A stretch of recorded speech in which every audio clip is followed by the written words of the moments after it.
Hello students, prism में refraction हमने study कर लिया था और उस पर बेस्ड एक बहुत इंपॉर्टेंट क्वेश्चन हमने किया था कि how rainbow is formed. Okay, Isaac Newton का एक्सपेरिमेंट भी हमने देख लिया था। तो अब चलते हैं उसके प्रैक्टिकल एप्लीकेशंस पर कि प्रिज्म में एक्सपेरिमेंट जो हमने किया what is its use in our day to day life. So the first implication of that experiment is atmospheric refraction, and it is a very important phenomena because many natural phenomena going on in our environment are mostly based on this only. तो पहले समझते हैं कि atmospheric refraction होता क्या है। इसको समझने के लिए बेटा सबसे पहले यहाँ पर स्लाइड में आप एक पिक्चर देखो। यहाँ पर आपको दिखेगा कि हमने फायर बर्न किया हुआ है, लॉग्स को इकट्ठा करके, लकड़ियों को इकट्ठा करके जब हम फायर जलाते हैं या कहीं भी आग जलती हुई दिखती है तो उसके बैकग्राउंड में जो ऑब्जेक्ट्स होते हैं they appear to be flickering, वो हमें हिलते हुए नज़र आते हैं। They do not look stable to us. Why? What is the reason behind it? The reason is nothing, it is already known to you in class 7th. We have to just revise it over here कि the air just in contact with the fire, the air which is just in contact with fire over here, it becomes hot. पहले यहाँ की हवा गर्म होगी, ये हवा ऊपर की तरफ रेस करेगी तो यहाँ वैक्यूम तो होगा नहीं। क्यों? ठंडी वाली हवा आकर के उसका स्पेस ऑक्यूपाई कर लेती है। हमेशा याद रखो, hot air is rarer medium. कोई भी चीज़ को जब हम गर्म करते हैं तो वो चीज़ एक्सपैंड करती है। छोटे से आप पढ़ रहे हो, पानी गर्म करो तो पानी वेपर बन जाता है, आइस को बाहर निकालो तो आइस एक्सपैंड करती है, मेल्ट हो जाती है। लोहे को गर्म करो तो लोहा एक्सपैंड होता है। उसी तरह से एयर भी एक्सपैंड करती है। तो since the air is expanding its density is decreasing, और डेंसिटी अगर कोई चीज़ हल्की हो रही है तो यानी वो कैसे एक्ट करेगी? It will act as rarer medium. Very important point, note in your notebook. तो ये जब हवा हल्की हो जाएगी एक्सपेंशन पे तो ये ऊपर की तरफ मूव करेगी, और जो ठंडी हवा होती है it acts as denser medium. Again note it down in your notebook.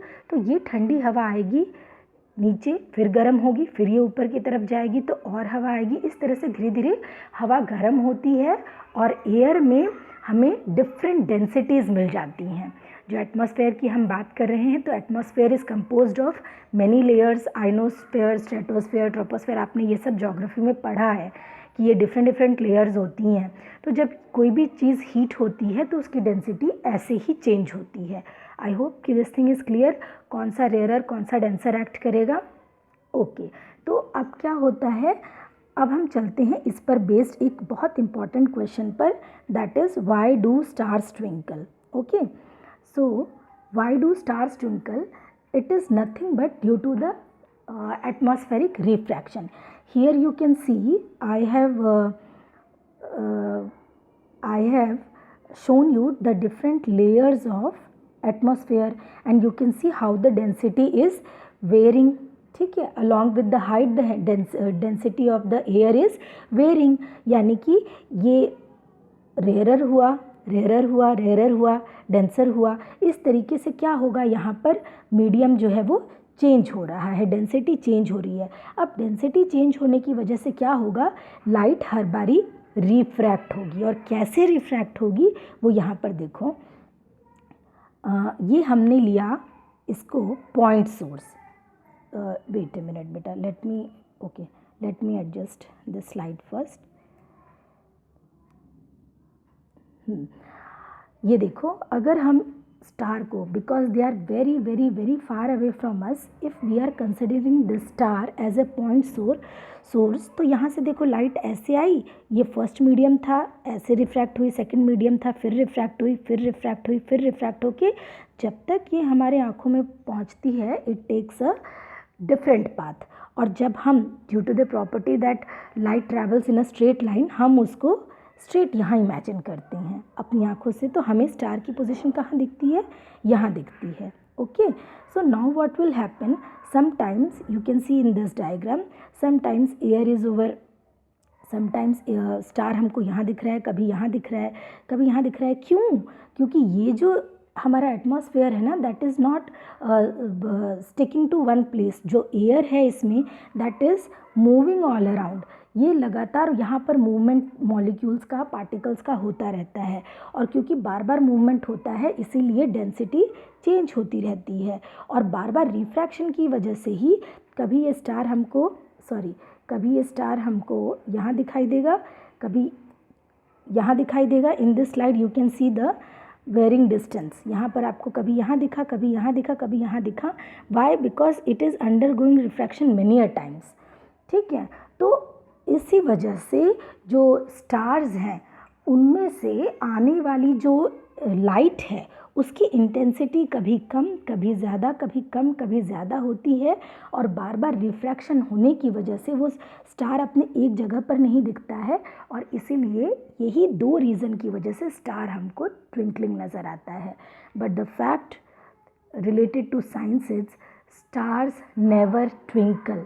They only appear to be twinkle due to the change of their position, and that is happening because of atmospheric refraction and the intensity of light we are receiving from that star.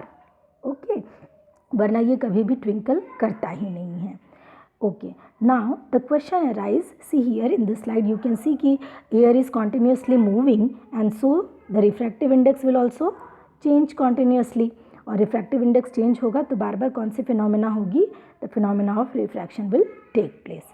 Okay, so now let us consider why planets do not twinkle. Planets क्यों नहीं twinkle करते हैं? The first very reason is that the planet is very very close to us. ठीक है, stars के comparison में planet हमारे बहुत नज़दीक है. और स्टार जो है वो क्या है? वो एक्चुअली में जलती हुई गैसेस हैं. क्योंकि वो बहुत दूर है और वहाँ से आने वाली लाइट का रिफ्रैक्शन हो रहा है तो वो हमको ट्विंकल करता हुआ दिख रहा है. बट जो लाइट हमें प्लैनेट से मिल रही है, यानी कि जो लाइट वहाँ से रिफ्लेक्ट होकर के हमारे एटमॉस्फेयर में रिफ्रैक्शन शो करती है, उस वजह से आप नेक्स्ट स्लाइड में देखो, यहाँ पर ये देखो, क्योंकि स्टार बहुत दूर था हमसे, इसलिए उससे आती हुई लाइट को हमने सिंगल कंसिडर किया. जबकि जो प्लैनेट होता है वहाँ पर it is a collection of point sources. जैसे आपने सर्कल पढ़ा होगा मैथ्स में. ठीक है, circle is what? Collection of so many points like this. So same way planet is also collection of point sources of light and the rays, the light used to come like this. तो कई बार refraction, जब refraction हो रहा होता है तो light यहाँ से आए या यहाँ से आए, कहीं से भी आए, तो उसकी पोजीशन जो हम रिफ्रैक्शन के बाद में हमें दिखाई देगी, स्लाइट सा वेरिएशन होने के बावजूद भी उसका साइज़ इतना बड़ा है और वो इतना ज़्यादा हमसे नज़दीक है कि वो हमें एक ही जगह पर स्थिर और स्टेबल दिखाई देता है. उसमें कोई ट्विंकलिंग इफेक्ट नहीं आता है, क्योंकि सारा जो रिफ्रैक्शन होने के बाद जो लाइट हमारे तक आ रही है from each of the point sources, that effect is cancelled out. यानी कि वो खुद ही को नलिफाई कर देता है. यानी कि अगर हमें यहाँ पर दिख रहा है एक सेकंड में प्लैनेट और दूसरे सेकंड में उसकी पोजीशन शिफ्ट होकर के ज़रा सी यहाँ हो गई, तो क्योंकि ये हमारे इतने नज़दीक है कि इसके अंदर कोई डिविएशन हमें नज़र ही नहीं आएगा. And that is why planets do not appear twinkling to us. तो I hope this thing is clear to you people.